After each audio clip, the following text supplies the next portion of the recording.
A Sampé cartoon set in a second-hand bookshop. An upstairs room, shelves of books from floor to ceiling, bare boards, no customers, a lampshade hanging. On the right, the assembled offerings of history.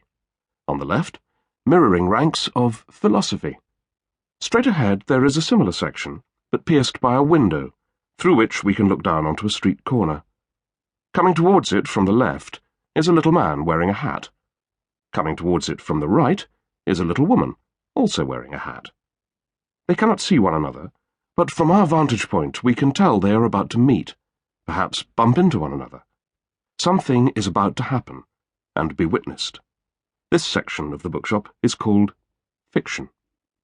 This, simply put, in graphic form, is what I have always believed as a reader and as a novelist. Fiction, more than any other written form, explains and expands life. Biology, of course, also explains life. So do biography and biochemistry and biophysics and biomechanics and biopsychology. But all the biosciences yield to biofiction. Novels tell us the most truth about life, what it is, how we live it, what it might be for, how we enjoy and value it, how it goes wrong, and how we lose it. Novels speak to and from the mind, the heart, the eye, the genitals, the skin, the conscious and the subconscious. What it is to be an individual, what it means to be part of a society, what it means to be alone. Alone and yet in company. That is the paradoxical position of the reader.